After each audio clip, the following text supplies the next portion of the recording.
Bonjour tout le monde. Bonjour tout le monde. Merci de fermer vos... merci d'être là en si grand nombre. Mon nom est Martin Dupuis. En fait, aujourd'hui, on va faire une présentation sur les mots de passe. Mais en fait, la description n'était pas très sexy, mais dans les faits, ça va être pas mal aux trois quarts une démo de Pentest, finalement, qui devrait être quand même intéressante, je pense. Je l'espère. Fait que, on va commencer ça tranquillement. J'ai quelques slides, puis après ça, on saute sur la démo de toute façon. Fait que, le plan de match, parler un peu de qui je suis, parler de mes forces, de la réalité en entreprise, qui est, selon moi, une réalité qui est méconnue. Puis, parler de la vision du pentester, des mitigations, qu'est-ce qu'on peut faire pour se protéger contre ce que je vais montrer là. Puis après ça, démo. Donc, qui je suis. Je fais du pentesting depuis 2 ans chez GoSecure. J'ai à peu près, j'ai fait un décompte rapide, mais j'ai quasiment 70 mandats de fait en 2 ans. Fait que c'est vraiment à côté, on n'arrête pas. On en fait beaucoup. Puis j'ai eu la chance, je suis très privilégié de faire partie de cette équipe-là. Puis, mais je suis pour GoSecure depuis à peu près 5 ans. J'ai fait d'autres choses avant. J'ai été organisateur du Hackfest 2011 à 2015. Toujours impliqué dans le CTF. Ce soir, le IAC, je suis impliqué dans ça aussi, comme toutes les brutes que vous voyez en bleu. Là. Franck qui est là. C'est encore de quoi qui m'intéresse, puis je compte rester là-dedans encore longtemps. Je me prétends promoteur des systèmes sécures par défaut. En fait, c'est que j'en parle souvent parce que selon moi, si les systèmes d'exploitation puis les applications étaient sécures par défaut, il y aurait beaucoup moins de problèmes de sécurité sur la planète. Donc, je suis un gros fan d'OpenBSD. Les Linux, j'en parle pas, mais j'en suis aussi amateur. Je découvre le monde de FreeBSD depuis 1 mois et j'adore ça. Puis, c'est pas rare que je bâche sur Windows, malheureusement. Puis ça se peut que je bâche quelques fois aujourd'hui. J'espère ne pas insulter personne. Mais en même temps, le but, c'est d'ouvrir les yeux sur ce qui se passe. Je m'entraîne, je fais du ninjutsu, leur faire une petite shameless plug parce que ils font pas beaucoup de promotion, puis c'est une gang super le fun. C'est le Sanin Dojo à Québec, c'est au parc Victoria. Tout l'été, en fait, c'est à l'année, mais l'été, les cours sont dehors. Si vous avez envie de vous dégourdir, c'est vraiment intéressant. C'est un art martial qui gagne à être connu. Puis c'est ça, je suis amateur de scotch. Mais ça veut dire que tout le monde te bien un scotch après? Peut-être pas, parce que je vais tomber, là, mais ça fait... ce que ça voulait entre autres dire, c'est que ça fait un bout que je travaille sur cette présentation-là. J'ai monté un lab au complet chez moi, puis j'aurais pu faire une démo juste sur comment monter un lab sur FreeBSD. Mais en tout cas, il y a certaines heures de travail derrière cette démo qu'on va faire ensemble. Fait que le but aujourd'hui, en fait, je vais faire une petite question. Y en a-tu ici qui sont sysadmins ou qui travaillent en sécurité pour une compagnie, qui font de la sécurité chez une compagnie? Juste 3 personnes, 4 personnes, 5 personnes? Ok, c'est bon, ça se déjeune tranquillement. Y en a-tu qui sont apprentis pentesters? Yeah, ou juste pentester tout court, c'est un apprenti. Ah, y en a un. C'est bon. Puis les autres, vous êtes sûrement des enthousiastes, vous intéressez à la sécurité. Vous êtes là par pur plaisir, puis c'est ça.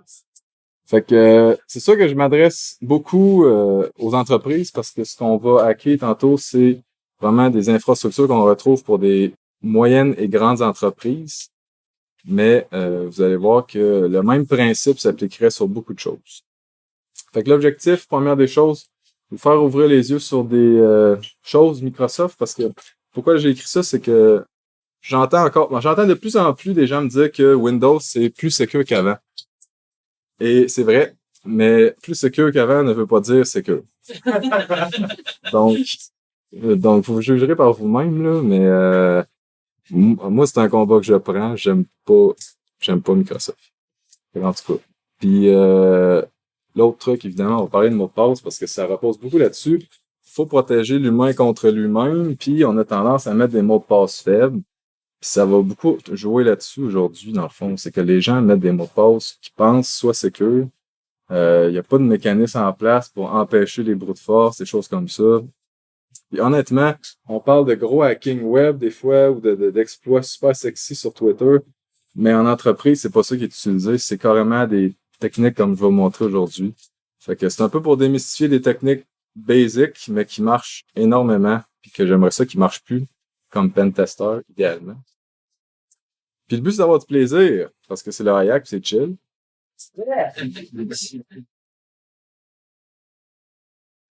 Réalité entreprise, j'ai eu la chance d'avoir des stats de quelqu'un qui veut rester anonyme. Puis, grosso modo, ça, il a fait un audit de craquage de mot de passe. Il a fait un audit de mot de passe. Fait a pris la SAM, pas la SAM, tous les mots de passe, là. Il a fait un hash dump de l'Active Directory, de toute la compagnie quand même d'envergure. Puis, il a fait une analyse.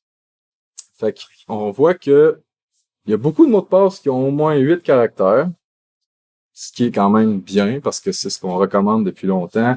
C'est dans les papiers, le NIST, et toutes les grosses entités vont dire que c'est au moins 8 caractères. Puis là, on voit, là, si on compare 9 puis 7, là, on pourrait dire, hey, c'est cool, ils ont mis 9 caractères. Il y a plus de 9 caractères que de 7 caractères, tu sais. Fait que là, c'est une compagnie peut-être qui fait ses devoirs. Mais regardez quand même le nombre de 1, 2, 3, 4. En tout cas, il y en a, il y a des occurrences de 4 caractères. C'est quand même décevant.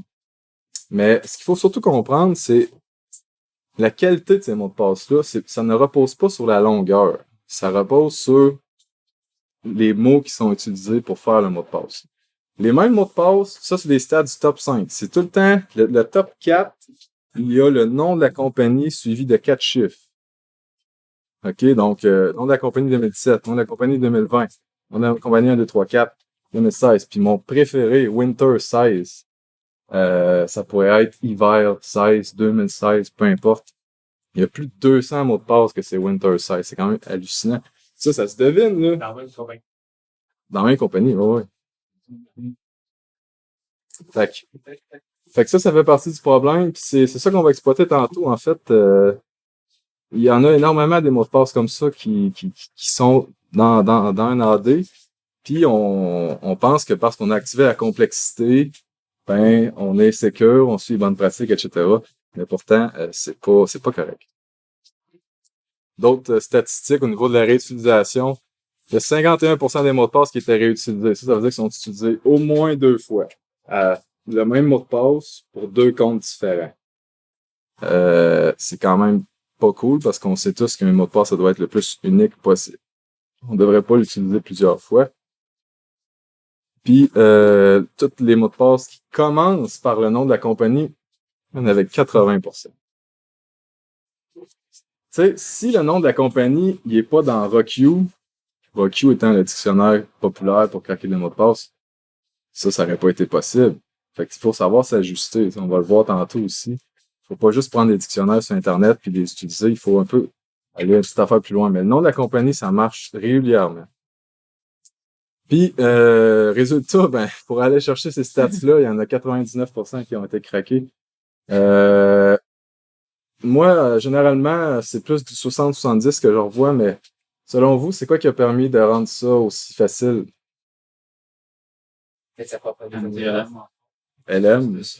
C'est ça, exactement. Il y avait en plus des LM. Chaque mot de passe, il supportait LM. LM étant le vieux format de hashing qui sépare, premièrement, tu peux pas avoir plus que 14 caractères, puis deuxièmement, il les sépare en 2 fois 7. Donc, c'est très, très, très, très, très rapide à craquer. Fait que, imaginez quelqu'un, le 1%, je sais pas c'est quoi, là, c'est les derniers mots de passe qu'ils ont fait, là, peut-être, là, mais c'est pas top.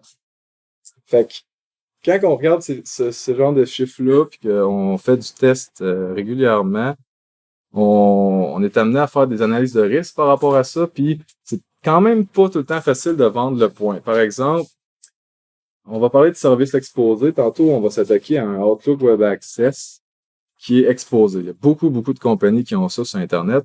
Il y en a beaucoup aussi qui ne mettent pas le Two-Factor Authentication. Donc, forcer un deuxième facteur d'authentification. Ben, ça, c'est une vulnérabilité en soi. Mais c'est dur avec un calcul CVSS, c'est juste une méthode de calcul de risque. C'est très dur de justifier un risque haut pour ça, parce que ça donne pas un accès direct à des données, ça prend un mot de passe. Fait que là, on arriverait à peut-être un 6.5 sur 10 si on faisait un calcul de risque pour, mettons, un site web exposé qui est en single factor authentication. Si c'est un VPN, là, on pourrait le monter un petit peu plus parce que ça change le scope. Si on avait un accès au VPN, ben là, on pourrait accéder au réseau après. Fait que ça, CVSS le considère. Puis l'utilisation de mots de passe faibles, ben écoutez, moi j'ai souvent entendu ça modéré, les gens ne prennent pas ça au sérieux, mot de passe faible, mot de passe faible. En général, les gens s'en foutent un peu. Mais si on fait le calcul réel, là, ce que ça permet de faire, c'est que ça permet d'avoir des accès directs à des systèmes. Fait que c'est au moins entre 7.3 et 10 selon la valeur du mot de passe, des choses comme ça. Puis finalement, les réseaux, les flat networks, il y en a encore beaucoup. Une fois qu'on a un accès VPN, souvent on a accès à tout. Fait que ça, c'est un risque aussi, mais encore là, au niveau du risque, c'est souvent jugé bas, mais c'est un layer super important selon moi qui permettrait plein d'attaques d'être beaucoup plus difficiles à réaliser. Fait que les mitigations, c'est quoi?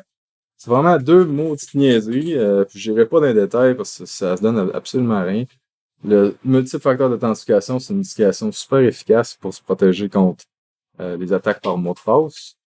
Puis une politique de mot de passe avancée, ça c'est vraiment, vraiment intéressant. C'est pas beaucoup connu. Je sais pas s'il y en a qui connaissent ça un peu des. Bon, si je vous dis politique de mot de passe avancée, il y en a-tu pour qui ça lui dit quelque chose?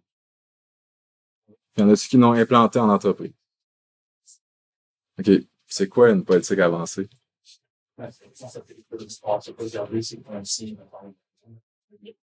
Yes.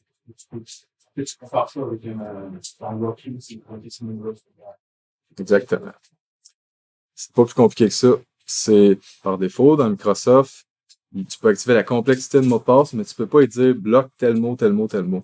Il faut plutôt utiliser une DLL ou des produits qui font le travail pour rendre ça plus avancé. Moi, j'appelle ça une politique de mot de passe avancée. Il y a sûrement des termes plus sexy sur Internet. Mais si vous googlez DLL filtering Active Directory, vous allez pogner pas mal de trucs. Il y a des trucs open source, même sur GitHub, qui vous permet de remonter pour votre entreprise des politiques de mot de passe avancées. Fait que ça vaut la peine de regarder ça. La recette Ricardo. Dans le fond, ce qu'on va faire, j'ai raison d'enlever LLMNR parce qu'il ne sera pas dans la démo, mais on va se faire un test externe qu'on commence avec aucune information. Là, on s'entend que c'est une démo, fait qu'il y a un petit arrangement avec le gars des vues, mais vous allez comprendre que c'est très facile à réaliser. C'est cool parce que juste avant, il y avait une presse de reconnaissance, puis il y a des outils là-dedans que j'utilise régulièrement. Fait que, si vous n'avez pas tout suivi, vous irez voir ces slides à Patrick. C'est quand même très réaliste de ce qu'on utilise.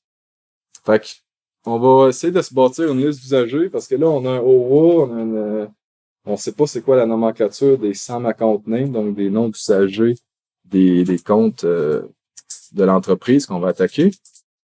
Fait qu'il faut faire de la reconnaissance. Après ça, on se bâtit une liste de users. On va trouver une façon de les énumérer, de s'assurer qu'ils sont valides. Vous allez voir que c'est super niaiseux en plus. On va chercher des mots de passe faibles, inspirés des slides précédentes.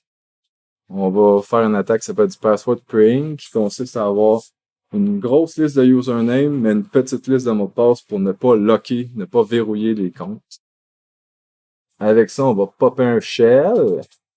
Puis après ça, on va être rendu à l'intérieur du réseau. Puis je vais vous montrer une démo de Kerberos qui permet de récupérer des SPN, des craqués, puis d'avoir des mots de passe souvent de comptes de service qui ont des hauts privilèges. Ça va être en étapes, ne vous en faites pas. Puis c'est pas mal ça. As-tu des questions? Non. Eh bien, j'espère que vous êtes prêts.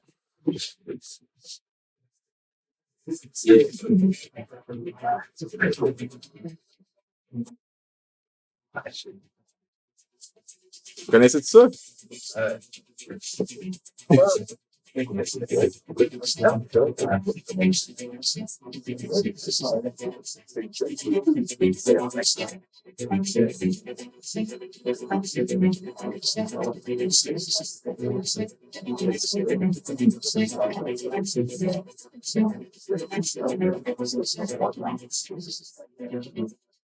Yann, c'est trop.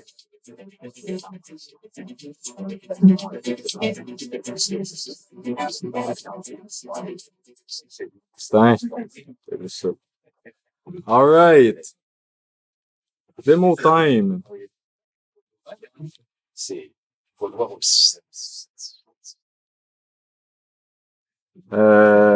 Fait que, première des étapes, bon, c'est ça.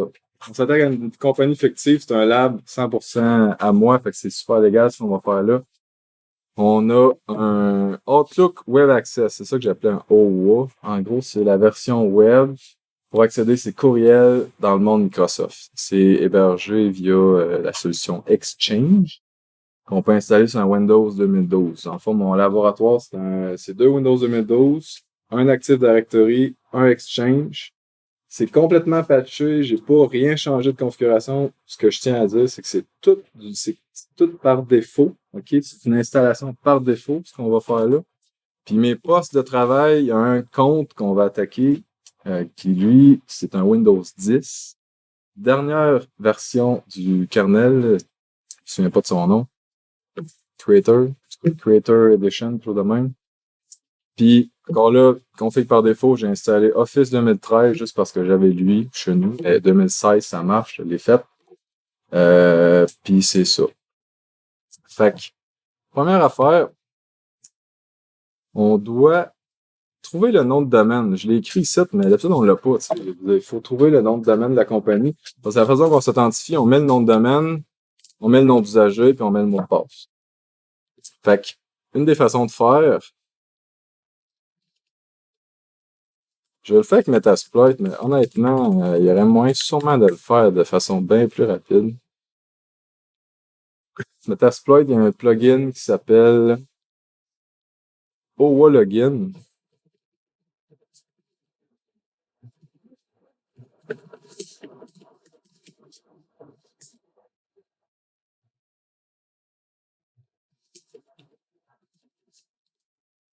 Donc, ça prend juste un user pass boboche. Il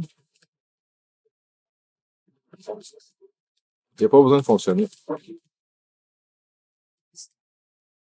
Userpass.txt. Après ça, on va spécifier le vhost.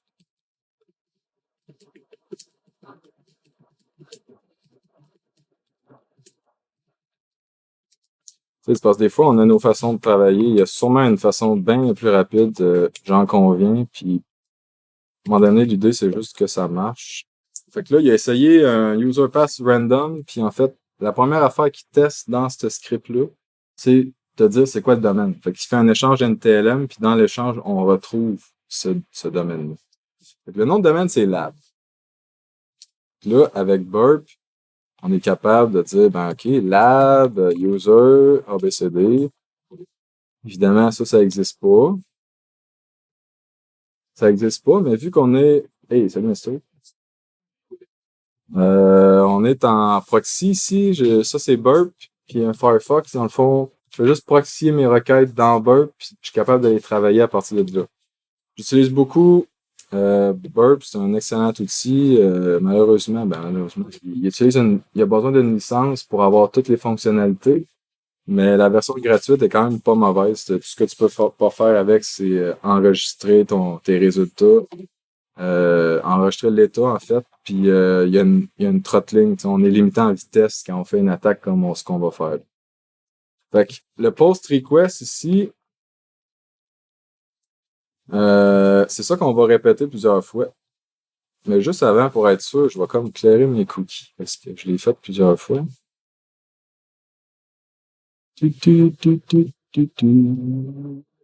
Clear.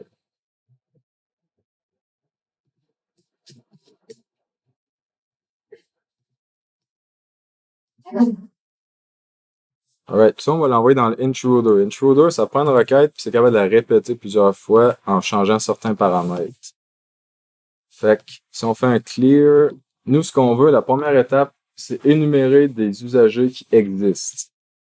Vous voyez comment on peut faire ça avec le merveilleux produit de Exchange. Le mot de passe, on met n'importe quoi, ça n'a pas d'importance. Là, ce qu'on veut, c'est tester des logins puis être capable de dire s'ils existent. Fait que, dans Burp, il existe une liste de usernames qui des fois marche. Pour la démo, j'ai pris celle-là. Je pense que j'ai skippé une étape parce qu'avant, ça prend la nomenclature des usagers. On va aller ici. Vous vous souvenez de l'outil The Harvester? En le fond, je vais prendre un domaine random. Là. Je sais pas si ça marche avec le Hackfest.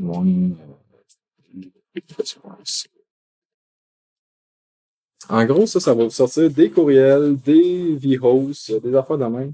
Nous, ce qu'on veut, c'est des courriels pour avoir un peu la nomenclature. Des fois, une compagnie évolue, ils vont utiliser prénom.nom, mais plus tard, ils vont le changer pour la première lettre du prénom suivie du nom. Puis des fois, ça va leaker, puis ça va donner des infos sur le SAM account name, par exemple. Ah, c'est cool. On a quand même quelques affaires avec le Hackfest. Tu sais, c'est le genre d'affaires-là. Fait que là, on ferait une analyse sur l'infra. L'autre affaire, on ferait de la recherche de métadonnées, parce que si on cherche dans les PDF, on va avoir souvent le SAM account name utilisé par la compagnie. On peut utiliser les leaks de mots de passe, faire un grep de la compagnie dans les dumps de mots de passe, puis vous allez avoir plein de détails sur comment la structure d'un user pourrait être. Dans le cas de la démo, là, c'est une démo, fait que je suis allé simplement. Ce que je veux surtout vous montrer, là, c'est comment qu'on fait pour détecter si un compte existe ou pas. On le fait avec le temps de réponse. Fait que c'est time-based, cette attaque-là. Si le temps prend moins que 300 millisecondes, là, je suis en tethering puis en VPN, fait qu'il y a un certain délai, là. Mais si le temps de réponse est rapide, ça veut dire que le compte existe. Puis quand c'est en haut de 700 millisecondes, c'est que le compte n'existe pas. Fait que présentement, là, on aurait 3 comptes qui existent. Je vais le laisser rouler un petit peu, là, j'ai un rapido, là. Parce qu'il manque le compte en question qu'il faut pour continuer. Puis en gigabit à la maison, c'était un petit peu plus rapide que ça.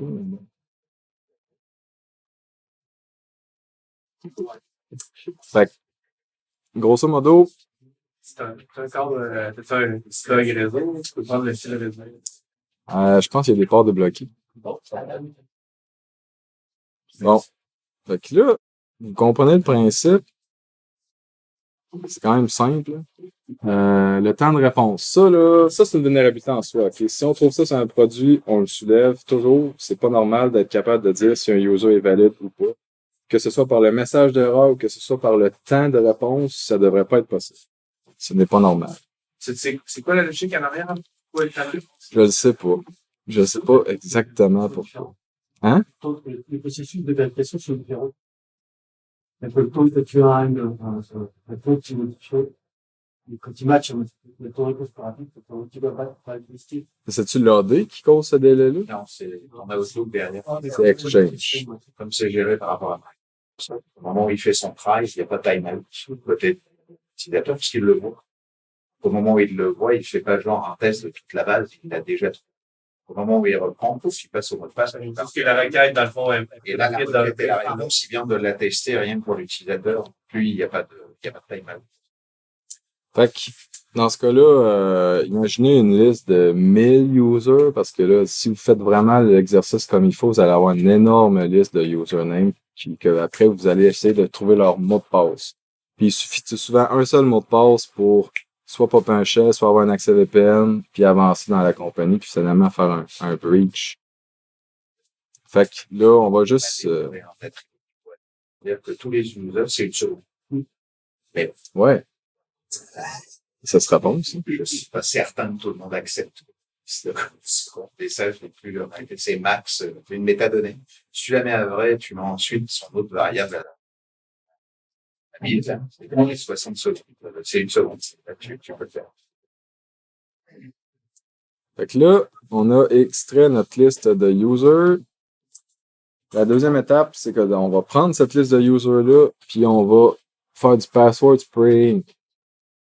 Donc, On va sélectionner le password ici. Ce qu'on va faire, c'est un cluster bomb comme attaque. Ça veut juste dire un produit croisé entre deux listes. Ça veut dire que pour chaque user, ça va essayer tous les mots de passe que j'ai enregistrés.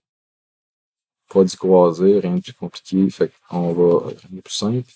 On va clairer cette belle liste-là. User list. Là, on peut enlever des cochonneries. Payload, ça n'a pas rapport. Un domaine Windows, ce n'est pas case sensitive. Par défaut. En tout cas, je pense pas que ça l'est tout court.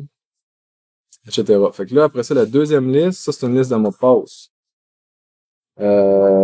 Liste de mots de passe. On peut retrouver dans les leaks. On peut en inventer, puis honnêtement, le mot de passe du moment, c'est toujours le meilleur. Fait que là, on est quel mois? Juin. Juin 2017. C'est comme le feeling que ça va marcher.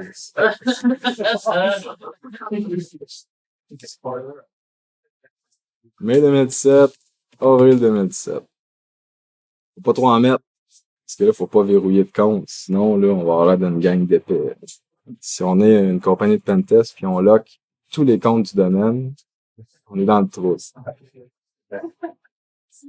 Fait qu'on vient en mettre 3, tu sais, on va essayer. Puis là, l'idée, c'est de le faire le plus souvent possible. Si vous êtes capable de savoir c'est quoi le temps de lockout, le délai après qu'un compte puisse se réauthentifier, par défaut, c'est 0, OK?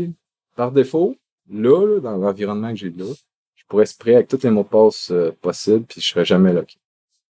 Ça, c'est la config par défaut de Microsoft AD 2012. Il y a beaucoup de clients qui ont pris le temps de le configurer correctement, fait qu'ils ont mis un lockout, mais c'est soit 20, 10, ou ils mettent 5, mais c'est 2 minutes. Fait que là, à chaque 2 minutes, je peux essayer une nouvelle attaque, tu sais. C'est un petit peu... C'est une façon de trouver. C'est pas vraiment une façon d'être trouvé, non. Ouais, c'est vrai. Si t'as un compte, tu peux faire des tests pour le locker toi-même. Exactement, c'est vrai. Fait que start. Est-ce que l'idée de mettre un user que tu loques en une seconde permettrait au limite de vérifier en disant je peux peut-être tester. Le fait de mettre un compte fictif qui soit lui, par contre, dire le premier qui me teste un mauvais mot de passe. Ça pourrait être un fake, ça pourrait être un faux. Oui. C'est risqué. C'est risqué, mais c'est ça, possible. C'est 2 fois qu'il est loqué dans la même journée. Peut-être. Il y aurait peut-être de quoi faire. Fait que là, on a lancé Burp, puis on a essayé plein de mots de passe avec plein de usernames qu'on avait pognés avant. C'est un peu arrangé avec le gars des vues, mais là, on a pogné un user que la requête, la réponse est beaucoup plus grosse. Si on regarde pourquoi, c'est qu'on vient de recevoir un cookie. Les autres, on n'avait pas de cookie. C'est le fameux CA data, puis le client, surtout le CA data. Ça veut dire l'exchange nous dit c'est beau, t'es authentifié, parle-moi avec ce jeton-là. Fait qu'on a trouvé finalement une paire de crédentiels. Je sais pas si ça le dit. Credentials. Fait que Adam, juin 2017. Ça a l'air fake, là. Mais essayez pas ça à la maison. Vous allez être surpris. Fait que, juste pour le montrer, on a vraiment un accès à des courriels. Bon. C'est bien beau tout ça. Là, de là, on pourrait faire plein de choses. J'ai légèrement manqué de temps. J'ai légèrement manqué de temps pour ma démo, mais une des affaires qui est le premier classique à faire avec ça, c'est que on va énumérer la liste des users du domaine. Je le ferai pas dans la démo, mais je pourrais vous le montrer, en fait, je pourrais vous le montrer manuellement, mais il y a des outils qui vous le feraient automatiquement. Ouais. C'est le nom de mon... Ouais, c'est ça que je voulais vous montrer qui bug. Directory. En fait, ça, là, c'est téléphone requête LDAP, ça vous liste beaucoup d'emails, en fait, toutes les identités pas mal du domaine. Et probablement de le restreindre avec des OU ou des groupes, mais malgré tout, ça donne une méga grosse liste. Après ça, on refait le même exercice, parce que là, cette liste-là, elle est beaucoup plus précise. Vous savez pas la valider, elle existe, elle est réelle. Là, après, c'est de trouver d'autres mots de passe de ces comptes-là. Puis là, la roue tourne comme ça. Fait que, on a tombé sur Adam Hitler, qui est notre target. Fait que, la prochaine étape, c'est justement d'essayer de popper un shell. Je vais vous montrer le lab, la façon qu'il Au fond, on a Adam ici, qui est sur une Windows 10. Ça n'a pas rapport. Il est sur une Windows 10, puis qui a Outlook ouvert, puis qui est prêt à envoyer des mails, à recevoir des mails. Ça, c'est l'état normal en entreprise. Ça, c'est toujours ouvert parce que c'est le moins de communication de l'entreprise. Il y a Wireshark sur son poste, ouais. Fait que, c'est quoi qu'on fait? On va prendre Bad Guy, qui est une Windows 10 très semblable, mais qui est pas dans le domaine. Je pourrais être dans un réseau à part. Présentement, c'est dans le même réseau parce que c'est un lab fermé, mais ça revient absolument au même. Ce qu'on va faire, c'est qu'on va ouvrir Outlook. Il y a un problème. Puis on va configurer le compte qu'on a piraté dans Outlook. C'est déjà configuré, je l'ai fait parce qu'il fallait que je teste la démo. Fait qu'en fait, là, je pouvais faire qu'une petite... il me demande un mot de passe, on le connaît. Grosso modo, là, on vient ici, on fait Add Account, puis on rentrerait les infos là. C'est tout simple que ça, on fait Next, Next, Next, puis on a configuré le compte. C'est standard ce que je dis là, fait que je vous épargne les détails. Connected. Concernant les ports, tu peux avoir des soucis. On fait Next Next. Ouais, ça parle avec Exchange, ça, sur le port 443. Ah oui, c'est le cas. C'est qu'il y a un API spécial qui est pas /OA, qui est /autre chose. Fait que ça marcherait de l'extérieur. Puis en fait, quand je le fais, là, je suis de la maison, puis je me connecte au OA de l'entreprise. Là, ça passe sur Internet en SSL. Fait que là, on est rendu à popper un shell. Bon. Ce qu'on va faire, c'est qu'on va utiliser les règles Outlook. S'il n'y a pas de règles dans ce compte-là. Les règles Outlook, c'est une attaque bien documentée sur Internet qui permet, en gros, avec très peu de conditions, de popper un shell sur une machine.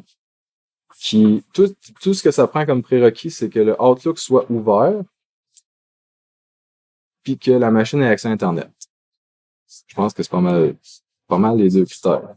C'est pas mal. Hein? Elle peut être lockée. Elle peut être lockée. Elle peut être lockée. Bon. Comment on fait ça? Il y a un utilitaire que vous allez retrouver sur Internet, Rulers, l'attaque. Si vous googlez Rulers, vous allez tomber sur ce tool-là, Rules. Ça prend un argument, j'ai jamais compris pourquoi. Python 2. Ça va nous générer un fichier de rules qu'on va importer dans Outlook. Ça prend 3 questions. Ça prend un nom de règle. On va l'appeler Corporate Rules.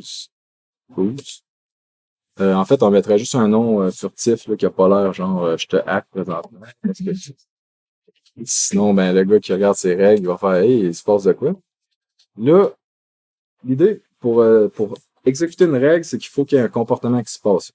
Le tout, par défaut, s'il trouve un certain mot dans le subject, il va exécuter la règle.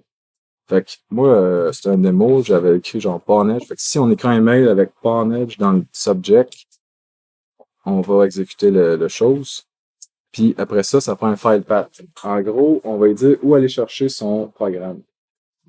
Fait qu'on va écrire // c'est Macaulay quelque part, là. Ça n'a pas vraiment d'importance. X, Z, WebDAV. Là-dessus, en fait, il faut que j'écrive. Ça, c'est un programme. Ça pourrait être un EXE, un VBS, un PowerShell, on s'en fout. Il va le prendre, il va le rouler.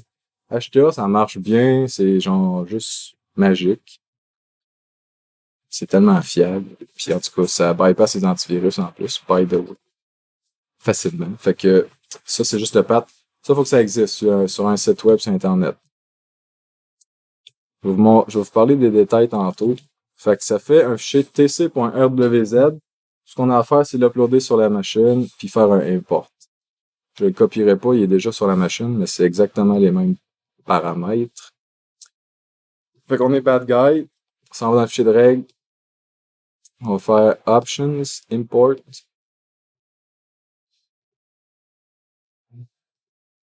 dans C-Lab. Boum. Donc, on a créé une règle qui s'appelle Corporate Rules, puis elle est très malicieuse. S'il y a le subject pawnage, il y a un programme qui vient d'Internet qui est téléchargé puis exécuté. Je pense que je vais prendre...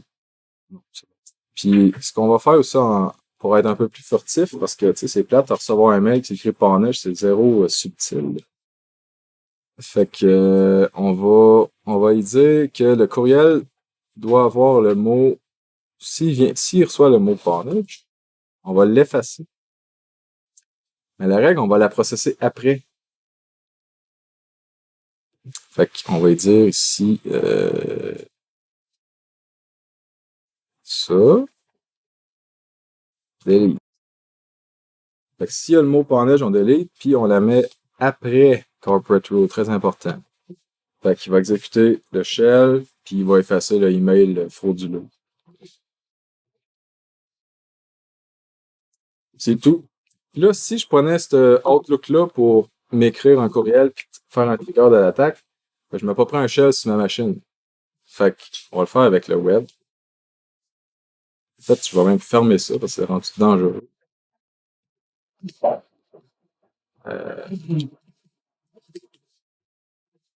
Puis d'ailleurs, il pourrait venir de n'importe où le email. Là. C'est juste que mes MX sont pas vraiment configurés. J'ai hâte de voir si ça va marcher. J'ai jamais fait de même. Ça devrait marcher, ça n'a pas de raison. Hello, you got phone. Là, j'ai encore oublié de montrer une étape. Ça prend un reverse shell. As-tu déjà reçu? Non, c'est pas bon ça.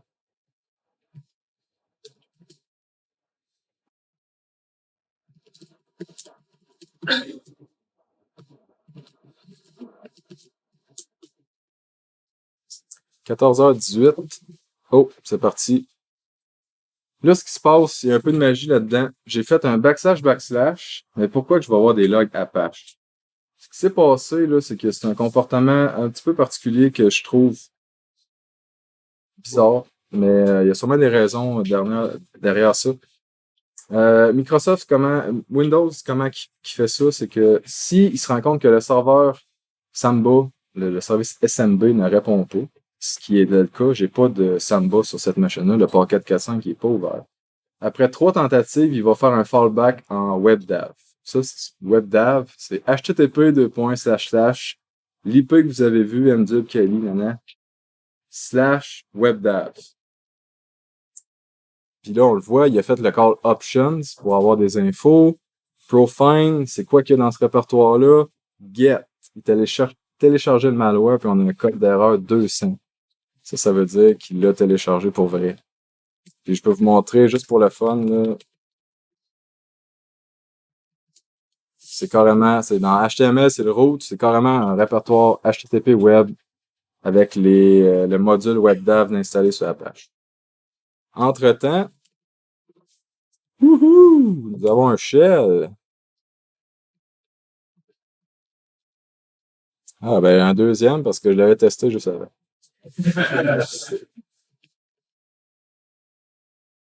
Fait que c'est ça. Et ça mérite un peu de musique quand même. Moi, vous trouvez pas. Je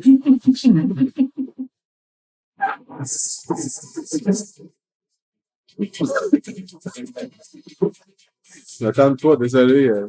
Je m'attends pas de cette vidéo-là. Ok, c'est correct, j'ai fini. Bon, Kali. Fait que là. Ah, François, il se joignait à. Ouais. Non. Subtil comment. Bon, la suite des choses. On a un shell. Là, on va aller voir ce que tu.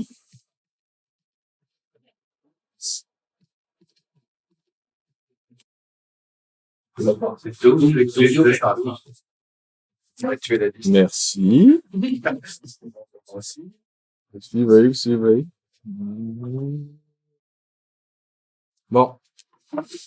Première chose qu'on fait, on reçoit un shell, on va savoir on est qui un peu, dans l'environnement qu'on est.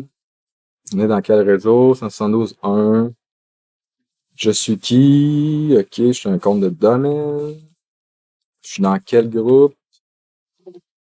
Pas besoin d'outils là, fancy. Là, toutes les tools de base Microsoft vont vous permettre d'avoir plein d'informations. Fait que, est-ce que je suis dans un groupe qui a l'air à haut privilège? Je vois pas domaine admin, puis je vois pas écran de groupe. Fait qu'on est un simple usager de base. Net, groupe, /domaine. On va aller voir les groupes du domaine. OK, ouais, il n'y a pas grand-chose puis on pourrait faire la même chose avec lister les comptes. Oups. Lister les comptes de domaine. Hey, salut, Cédric. Fait que ça, c'est les comptes qui sont là. Adam, il est là. Corbit et GT, c'est normal. SQL Prod. Ouais, SQL Prod, c'est quoi ça? C'est intéressant. Puis souvent, la première, après un peu de reconnaissance de même, on veut savoir c'est qui les domaines admin. Parce que ça va être des cibles. Puis on va faire un net group domain admin. Pas de S à ça. /domaine. Ça va nous dire les membres. Net groups.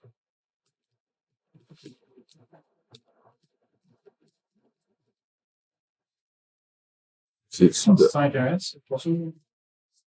Ouais, je suis un peu... Non, c'est net group. Ah. Admins. Il y a 2 membres dans ce groupe-là. Administrateur, c'est built-in, c'est normal. Mais il y a un compte SQL Prod. C'est quoi ça, SQL Prod? Vous serez surpris du nombre de compagnies que j'ai vu des comptes SQL dans le groupe domaine admin. Littéralement, c'est pas des blagues. Le domaine admin, c'est un groupe d'administration du domaine. Ça devrait pas être là-dedans. Fait que c'est un peu ça le gag de ce compte-là. Fait que là, on va s'attaquer à lui. Là, on va le chercher. Puis la technique qu'on va utiliser, il est juste 3h34. OK. On peut remettre une tonne, c'est ça. Le compte qu'on va utiliser, la technique qu'on va utiliser, c'est Kerberos. Dans le fond, Kerberos, j'ai-tu d'autres choses là-dessus? Non. OK. Ce qu'on va utiliser, c'est de s'attaquer à Kerberos. Y en a-tu qui ont jamais entendu le mot Kerberos? Quelques personnes, c'est bon. Kerberos, c'est un mécanisme d'authentification qui est fortement utilisé dans Windows, mais qui vient pas d'eux. C'est dans Linux, ça marche aussi. C'est basé sur une architecture de 3 tiers, si on veut. On a un client, on a un serveur, puis on a une autorité de confiance que autant le client et le serveur font confiance. Quand un client veut parler à un serveur, il va devoir parler au Kerberos. Il va premièrement y envoyer il va demander un TGT, Ticket Granting Ticket. Ça, c'est à ce moment-là qu'il s'identifie. Il va dire, hey, je veux un ticket pour pouvoir parler avec quelqu'un. Là, il s'identifie, puis il va redonner un ticket. Après ça, il va devoir demander un TGS, Ticket Granting Service, que lui, il va lui permettre c'est lui, en fait, qui va envoyer au service qui veut communiquer avec. Mais là, pour que toute cette poutine-là marche, il y a ce qu'on appelle en parallèle de ça des SPN. SPN, c'est des Service Principal Name. Ça fait juste une association entre un URL, si on veut, une adresse IP avec un port et une identité. Parce que la façon que ça fonctionne, c'est que il faut que le ticket TGS que j'ai parlé tantôt, il va être encrypté de manière à ce que juste le destinataire est capable de le lire. Puis il va être encrypté avec quoi? Le HNTLM du service distant, si je me souviens bien. Puis ça, en fait, ce que ça fait, c'est que dans le ticket, t'as pas le hash NTLM de la personne, mais t'as un truc qui est encrypté avec ce hash-là. Donc, tu peux brute forcer le hash NTLM du user pour finalement détecter, être capable de trouver son mot de passe. C'est pas la meilleure explication, la plus fluide, mais en gros, ce qu'on va faire, on va aller demander au contrôleur de domaine, je veux parler à lui, en fait, toutes les identités qui font du Kerberos. Il va nous donner les TGS, toute la liste des TGS. Ça se craque avec des outils comme Hashcat puis Jar. Fait que c'est aussi niaiseux que ça, mais vous allez voir un peu comment ça fonctionne. Grosso modo, moi j'ai utilisé le tool de Impacket. Rappelle-moi, c'est qui le code? Core Security, qui font des super beaux outils. Impacket, c'est une suite d'outils. Il y a vraiment beaucoup de choses là-dedans. Il y a plein de scripts Python, notamment celui qu'on va prendre, c'est Get User SPN. Juste avant, on a un shell, on sait où ce qu'on est, on a un compte là. Là, ce qu'on veut, c'est parler au domaine. Parler au domaine. Fait que la première étape, c'est de faire du routage. Fait qu'on va faire un SOC proxy dans Metasploit, puis on va router le trafic dans la session 12. Si on fait un route print, présentement, il n'y a rien. Fait que ce qu'on fait, c'est un route add 172.22.1.0. On l'avait vu tantôt, 255.255.255.0, 12. Là, on a des routes de configurer. Maintenant, il faut juste héberger un SOC proxy. J'en avais un ici, je vais le fermer. En fait, tout ce qu'on a à faire, c'est SOX4A. On y spécifie un IP, un port, c'est tout. Il va écouter là-dessus, puis nous, on va envoyer nos requêtes à lui.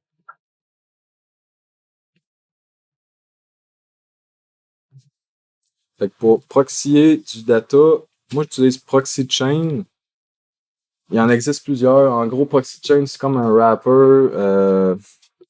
Ça va prendre tous les appels au réseau, puis ça va les rediriger dans le proxy. Fait que ça va hooker vraiment le programme qui exécute, puis ça va le rediriger son trafic ailleurs, à une place qu'on contrôle. La configuration de ça, c'est dans etcproxychain.conf.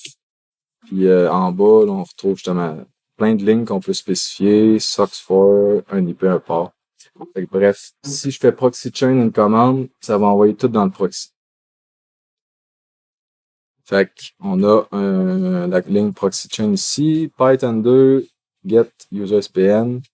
On spécifie le contrôleur de domaine, 172.22.1.4, un output file, un fichier texte, puis après ça, une authentification. Parce que comme je disais tantôt, à l'étape du TGT, il faut avoir une identité valide dans le domaine pour faire cette attaque-là. On peut pas juste faire un port scan puis comme essayer de graber les SPN du domaine Windows, ça marche pas comme ça. Il faut une identité valide, d'où l'importance de, en pentest, chercher des mots de passe. On peut pas faire grand-chose, en fait, sans mot de passe, sans compte. Oui. Ah, c'est une bonne question. L'IP du DEC, il y a une passe super simple en...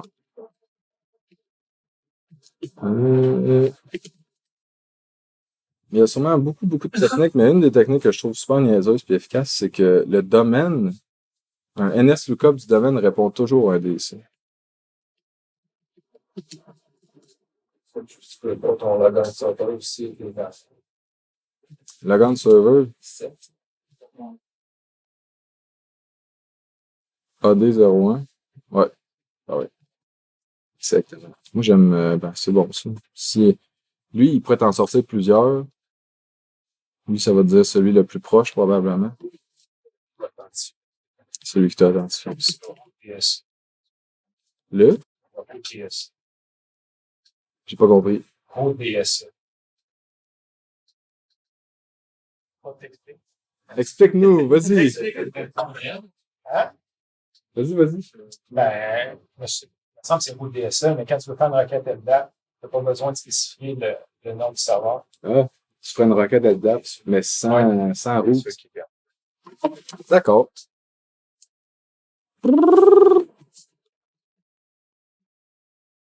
Fait qu'on a ça. On va faire ça. Oups. ProxyChain, ça envoie ça. Flic-flac. En moyenne, là, c'est une trentaine de SPN dans une compagnie de moyenne envergure. Si on prit le temps de configurer du Kerberos, parce que, évidemment, c'est recommandé par Microsoft, puis je suis d'accord avec ça, de faire du Kerberos. Parce que ça a son potentiel, ça a le potentiel d'être très sécure, d'être puissant. C'est surtout aussi plus rapide, je crois. Fait que là, SQL Prod, qui avait un SPN dedans. S'il n'y en avait aucun, ça voudrait dire que la compagnie ne fait jamais de Kerberos. Ça peut arriver. Mais j'ai jamais vécu. Fait que, puis le problème avec ça, c'est que c'est souvent des comptes de service qu'on va retrouver là. Puis les comptes de service sont sous-estimés. Ils ont des vieux mots de passe qui n'ont jamais changé. Il y a de la vieille cochonnerie là-dedans. Puis là, c'est un lab, il y a juste un record, une démo. Mais imaginez qu'il y en a facilement une trentaine. Puis là, encore là, c'est le même principe. C'est de craquer. C'est le premier qui est craqué, ça nous permet d'avancer. T'sais. On n'a pas besoin de toutes les craquer. Ça en prend juste un qui est peut-être domaine admin ou qui a des droits à administrateur pour avancer. Mais là, on l'a vu tantôt, SQL Prod, il est domaine admin. Fait que ce qu'on veut, c'est trouver son mot de passe. Avec les SPN, on a son hash à quelque part. En fait, on a un format craquable avec hashcat. Fait que la prochaine étape, c'est pas mal de craquer ça. Fait que ça donne un format comme ça, une grosse string. Le SPN que je parlais tantôt, on le voit ici, là, ça c'est la description du SPN. Ça dit, pour faire du MS SQL sur telle machine, sur le port 1433, l'identité, c'est SQL Prod avec le domaine lab.o. C'est ce mapping-là qu'on est allé chercher avec la requête juste avant. C'était du TGS, c'est ça. TGS. En tout cas, TGS ou SPN, mais il me semble que c'est ça, TGS. Ouais. Hey, c'est vite. Fait qu'on envoie ça, là, après, craquer. La principale chose que je veux parler par rapport au craquage de mots de passe,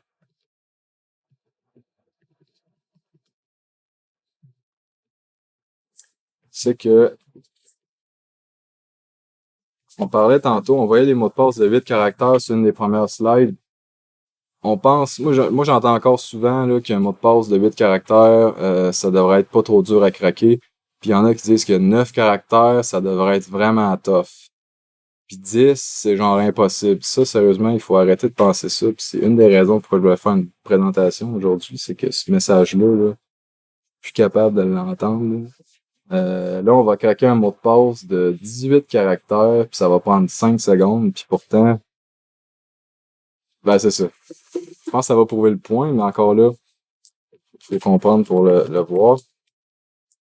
Je vais juste modifier ça parce que je pense que, ouais, Press.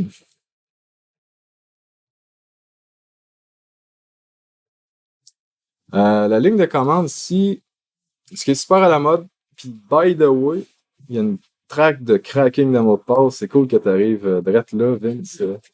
Il y a une track de cracking de mot de passe ce soir au CTF qui, entre autres, vous encourage à savoir utiliser des outils de cracking. Ok, ça sera pas juste sur RockU puis ça pète tout. Il faut que vous poussiez les configs possibles. Sur le site de H4, vous allez retrouver des tonnes de techniques pour craquer. Puis c'est inspiré de ça, by the way. Fait que, ici, là, tout ce que je fais, c'est moins A0, c'est straight, ça veut dire qu'il va juste comme computer la liste de word list puis appliquer des règles dessus. Moins M, 13100, c'est juste le type de hash, ça représente TGS. Si vous faites un help, vous allez l'avoir le chiffre. Vous spécifiez le fichier à craquer, RockU, puis un fichier de rules. J'ai mis lead speak, on faisait des tests hier soir, moi puis Cédric, puis je le trouvais quand même intéressant, lui, puis original, parce que, en tout cas, je vais vous montrer le dictionnaire après, là, mais il y a du monde qui met des mots de passe en lead, là, tu sais, password avec un A commercial, un 4, le O devient un 0. Bon, ça, c'est pourri à cause qu'il existe des règles pour attaquer ça. C'est un pattern, donc ce n'est pas sécure. Fait qu'on on va lancer ça.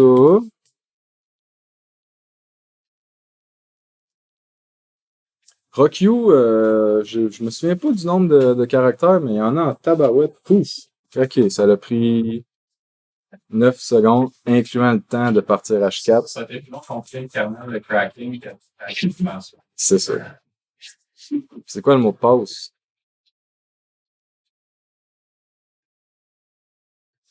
Serveur de Ah, il est en haut, excusez. C'est en Stéphane Leet. Ouais, On t'expliquera après. Fait que ça a 18 caractères. Si là, je cherche grep 14 millions. 14 millions de mots dans Roku. Est-ce qu'il y a le mot hacker avec un lead, mettons, puis là, peut-être que H4 l'a mis 3 fois de suite? Pas vraiment. Il existe hacker avec un 5, mais H4 s'amuse pas à enlever des lettres de wordlist. Fait que ça aurait jamais marché. Par contre, il y a le mot hacker à quelque part. En fait, il y a même le mot hacker. Ça, c'est le mot qui a matché, puis il a appliqué des règles dessus. Il a modifié les E par des 3, des A par des 4 à une vitesse de fou. Puis c'est ça qui a fait que ça a marché. Fait que, mais honnêtement, là, imaginez là, que votre nom, c'est le nom de votre compagnie avec des chiffres. Vous mettez votre nom de compagnie avec des modifications magiquement. Oui, en fait, les majuscules, ça n'a pas d'importance, mais le nom court, le nom long, pensez à des affaires. Cégep 5 fois, juste Cégep. Cégep 2 5 fois, 5 fois de cours. Donc, vous en mettez dans un word list. Puis, mettons, si on avait s'attaquer ici, qu'on fera pas, là. Mais même si j'ai mis un S, un signe de dollar à 5 fois, puis un 0 à place avec ton truc de pattern, ça va. Pas mal sûr que le S, il essaierait le signe de pièce. Bon. Fait que c'est ça. Finalement, ben, avec ça, ben, on est domaine admin quand même. Je pense que ça mérite un moment.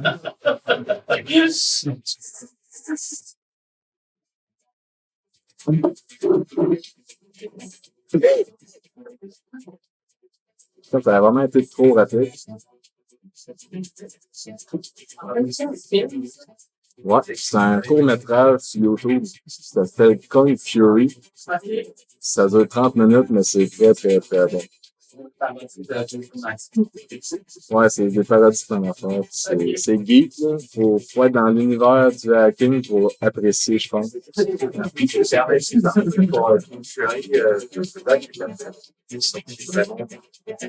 Personne ne voulait croire c'est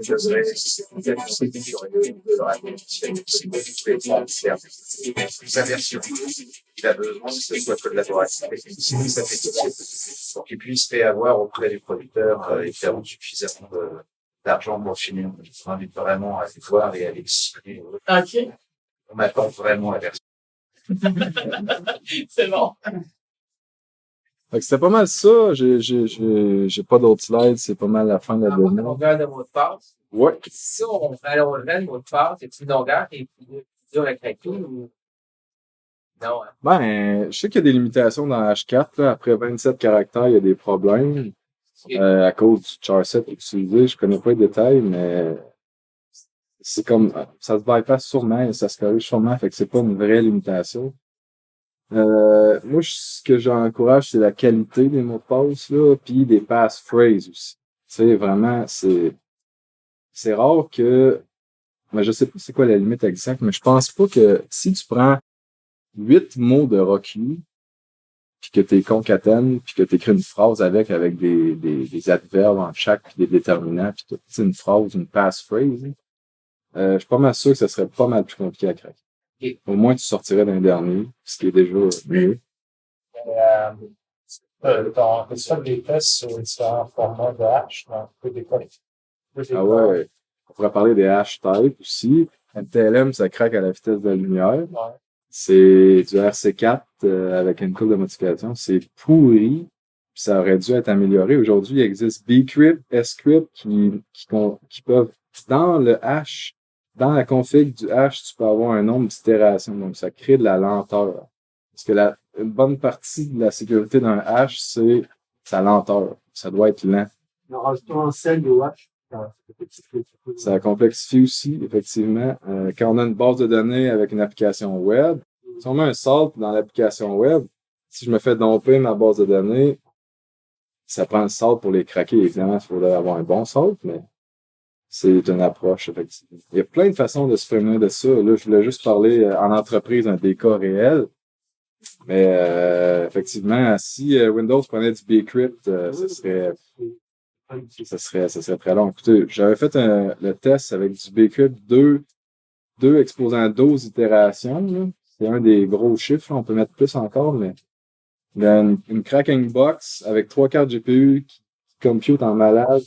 Ça faisait genre 15 H à la seconde. Très long. Là, après, le downside, si on met trop de lenteur, on peut être vulnérable à des dénis de service. Parce que là, on crée plein d'authentifications, il faut qu'ils compute ces H-là, puis c'est lent. Il y a un équilibre à aller chercher. C'est mieux que 330 milliards à la seconde pour MTLM, ce qui est même trop rapide. Fait que, Le get user respect, non du script. ouais, un petit peu différent. Mais sinon, pour les comptes de service, juste une string générée aléatoirement de 30 caractères, là, Ouais. ça finit direct là. Ouais, Pas de mots qui matchent, rien. Juste du random. random. Pur. Plus pour la partie mot de passe, comme disait Martin, du OCL ou du H4 sur Azure, sur un G8. Il faut savoir qu'Azure, aujourd'hui, comme Amazon, G8, c'est 32 cœurs, 1 Tera de distance SSD RAID 0 et une carte graphique GTX équivalent de votre 980. C'est à peu près l'équivalent de à peine $80 de l'heure et ça craque l'équivalent de milliards de H à peu près à l'heure. Donc, quelque chose qui est même sur Script, vous avez votre mot de passe en à peu près 2 minutes. Ça vous a même pas coûté le temps de boire deux cafés et de revenir. Donc, c'est ça qu'il faut faire attention, quoi. Et OCL, même Amazon, aujourd'hui, offre des systèmes de hash, de crack, en mode batch, pas cher, directement en instance à lever. Et il n'y a plus qu'une instance SQL à mettre, vous mettez vos links et puis vous les faites tout seul. Pour sécuriser les usagers, la politique de mot de passe avancée, là, je vous invite à lire là-dessus si vous faites partie, si vous êtes sysadmin ou analyste en sécurité pour une compagnie. Essayez de vendre l'idée, c'est pas cher, c'est pas compliqué. Vous avez juste à compiler une DLL puis l'enregistrer dans une clé de registre. C'est vraiment niaiseux. C'est documenté par Microsoft, c'est supporté par Microsoft. Puis ça va vous protéger. Ça va faire qu'un usager ne mettra pas Summer 2017, été 2017 dans ses mots de passe. Yes. Et Danny, la personne qui a aussi notre site web, qui est sur son GitHub, il a fait la même chose que ça, mais pour le web. Sur les sites web, tu rajoutes un point PHP, tu peux le porter dans le répertoire. Et c'est le concept de lead tagging, clean mot de passe proche. Il a fait une librairie pour ça. C'est vraiment cool. C'est plein de choses. Ça empêche les users. C'est ça. Compte de service, string aléatoire, user, ça. Puis tout facteur sur tous les services exposés, honnêtement, c'est 3 petites affaires qui font que ça va faire. C'est toute la différence. C'est la différence entre vous faites péter par une compagnie de sécurité ou pas, honnêtement. Honnêtement. Avec juste à prendre un point aussi, vous avez tous vos mots de passe, on est tous à dire pour faire attention. On devient quand même à la longue feignant. On a du mal à les changer. Quand on dit parce que rajoutez simplement un 8 ou 12 caractères sur vos mots de passe classiques et vous mettez juste un point d'exclamation, un point d'interrogation entre les 3 lettres, entre les mots et les autres. Déjà, vous êtes archi sécurisé sur différents points pour y mettre une phrase. Ouais, passphrase, ça fait des miracles. Tu sais, c'est facile à retenir parce que c'est ça le but, un mot de passe, faut s'en rappeler. Là. Faut pas être tout le temps en train d'appeler le centre de service là, que j'oublie mon mot de passe, sinon ça serait plate. Mais une phrase de pause en français, c'est excellent. Fait que c'est ça. On peut s'en rappeler pour ce type de général. C'est ça. En train de noter vos textes, c'est collé sur Slayer. Ça y est, je dirais, j'aime mieux ça que juin 2016, pareil, là, parce que Google, c'est que ça reste une entité tiers, tu sais. Il faudrait qu'elle se fasse pirater pour qu'elle arrive de quoi. Bon, on pourrait parler des leaks longtemps, là. LinkedIn pis tout, ils se sont fait pirater, c'est des grosses sources de mots de passe, puis il y en a encore qui marchent là-dedans. Ben oui, il y en a encore qui marchent là-dedans, imagine-vous donc. Puis non, c'est ça, mais utiliser un KeePass dans le cloud, sur Dropbox, j'ai vu ça, c'est quand même déjà mieux que mettre un 8 caractères. C'est fini. Sinon, tu passes sur le plus, Ouais, mais prends des backups, puis perds la peau. Prends des backups surtout. Si tu le perds, là, c'est plate. Yes. Si jamais vous avez fait une master password que vous utilisez partout, parce que vous avez juste obtenu la première moitié. Vérifier souvent avant une bin pump. Ouais. Ouais. Tu peux te setter une alerte pour voir si ta master passe. Tout le monde là. Ouais, je n'avais parlé dans ma dernière présentation du Hackerspace, je me souviens pas quand. C'est un site que j'aime bien, qui permet de savoir si vous avez été pawné. Tu peux pas les voir. Oh no, you've been pawned. Eh oui, je suis.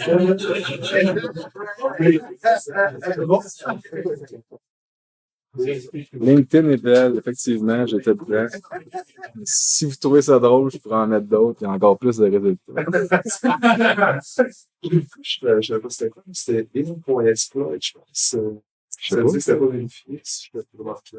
In.exploit. Non, mais c'est la une part, ça dit. Ah ouais, le gros, là. Ouais, ça me dit de quoi ce que tu dis là? Je savais pas plus que c'était quoi, c'était. Ben, c'est que là, avec toutes les leaks qu'il y a eu sur Internet, il y a du monde qui commence à compiler ça, puis ça circule. Ils le mettent sur les torrents, puis là, le monde se met à télécharger ça. Fait que le monde, en fait, il faut juste compiler. Ils ont compilé, ils ont craqué, puis ils mettent la portion craquée sur Internet. C'est encore plus facile à utiliser. Ok, c'est ça. Donc, c'était j'étais formé sur un des sites qu'il y en a qui sont. C'est ça, c'est ça. Lequel? Il reste pas tout le temps. Ah, ben les mots de passe sont pas là. Je sais pas. Ben, merci beaucoup. Puis, bon Ajax.